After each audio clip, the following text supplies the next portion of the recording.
ధీరజ్ ప్రేమ గుడి దగ్గర కూర్చుని మాట్లాడుకుంటూ ఉంటారు. ఇక ప్రసాదం కొబ్బరి చిప్ప కొడుతూ ఉండగా ప్రేమ చేతికి చిన్న గాయం అయ్యి బ్లడ్ వస్తుంది. ఇక కంగారు పడిపోయిన ధీరజ్ తన పాకెట్లో నుంచి కర్చీఫ్ తీసి ప్రేమ చేతికి తుడుస్తూ ఉంటాడు. ఏంట్రా ఎప్పుడూ లేనిది నాపై ఇంత కేరింగ్ చూపిస్తున్నావు అని అడుగుతుంది ప్రేమ. ఎప్పుడూ లేనిది ఏంటి, ఎప్పుడూ ఉంటుంది. అయినా నీకు అన్నీ నేనే కదా, మరి నీపై నాకు కేరింగ్ లేకుండా ఎలా ఉంటుంది, నీకేదైనా అయితే బాధ లేకుండా ఎలా ఉంటుంది అని ఎమోషనల్గా మాట్లాడతాడు ధీరజ్. ఇంతలో ప్రేమకి అమూల్యని తన మెడలో తానే తాళి వేసుకోమని సలహా ఇచ్చిన విషయం గుర్తొస్తుంది. అది చెప్పాలా వద్దా అన్న సందిగ్ధంలో, ఒరే ధీరజ్ నిన్నొకటి అడుగుతా, నిజం చెప్తావా అని అడుగుతుంది. నీతో నేను ఎందుకు అబద్ధం చెప్తాను అని అంటాడు ధీరజ్.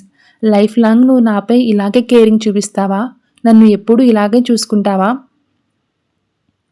నన్ను వదిలిపెట్టకుండా ఉంటావా అని అడుగుతుంది ప్రేమ.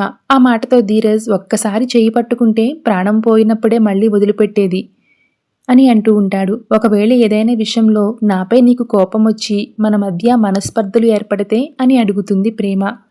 ఎక్కడ ప్రేమ ఉంటుందో అక్కడ కోపం డామినేట్ చేస్తుంది, మన మధ్య కోపం డామినేట్ చేస్తే ప్రసక్తే లేదు అని అంటూ ఉంటాడు ధీరజ్. నొప్పి తగ్గిపోయింది ధీరజ్, మనస్సు చాలా తేలిగ్గా ఉంది అని అంటూ ఉంటుంది ప్రేమ. ఇంతలో ధీరజ్ నా మనస్సులో ఉన్న ప్రేమని చెప్పడానికి ఇది మంచి సమయం, చెప్పేస్తాను అని అనుకుంటూ ఉంటాడు. ప్రేమ నీతో ఒక విషయం చెప్పాలి అని అంటాడు ధీరజ్.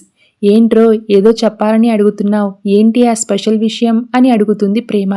అంటే అది అది అంటూ మనసులో మాట చెప్పడానికి చాలా ఇబ్బంది పడతాడు ధీరజ్. ఒరే చెప్పరా అని అడుగుతుంది ప్రేమ. ఇంతలో అమూల్య విశ్వక్ని మోకాళ్ళపై నడిపిస్తూ ఎంట్రీ ఇస్తుంది. ఇక వాళ్లను చూసి మనసులో మాటని చెప్పడం మానేస్తాడు ధీరజ్. కరెక్ట్ టైంకి వచ్చారు, అమూల్యని నాన్న చూస్తే టెన్షన్ అవుతారు, వెంటనే నాన్నని ఇంటికి తీసుకుని వెళ్ళిపోవాలి అని కంగారుగా వెళ్తాడు. పదండి నాన్న ఇంటికి వెళ్దాం అని అంటాడు ధీరజ్. ఏంట్రా అంత హడావుడి చేస్తున్నావు అని అడ్డు తగులుతుంది వేదవతి.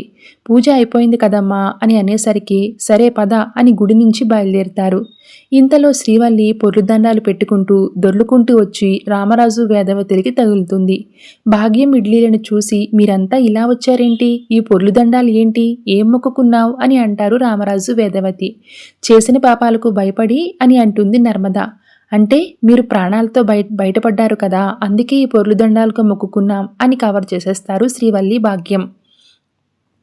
ఇక ఇంతలో నర్మదా తండ్రి ప్రసాదరావు స్వీట్స్ పట్టుకుని ఎంట్రీ ఇస్తాడు. తీసుకోండి తీసుకోండి అంటూ అందరికీ స్వీట్స్ పంచుతాడు. అదే మన సాగర్కి అని చెప్పి ఆగిపోతాడు ప్రసాదరావు. ఏంటి ఆగిపోయారు, ఆ శుభవార్త ఏంటి చెప్పండి, మేము ఆనందిస్తాము. సాగర్ గురించి స్వీట్స్ పంచడం ఏంటి అని గుచ్చి అడుగుతుంది శ్రీవల్లి. దాంతో ప్రసాదరావు మా అమ్మాయి అల్లుడు హ్యాపీగా ఉండాలని పూజ చేయించి స్వీట్స్ పంచుతున్నానంతే అని కవర్ చేస్తాడు. మీరు అసలు సాగర్ని అల్లుడుగానే అంగీకరించలేదు, కూతురు అల్లుడు కాపురం బాగుండాలని స్వీట్స్ పంచడం పూజలు చేయించడం నమ్మేటట్లు లేదు, డౌటింగ్ కొడుతుంది అని భాగ్యం నర్మదా కోపంగా చూసేటప్పటికి సర్లేండి అవన్నీ మాకెందుకులే అని అంటుంది. Thanks for watching.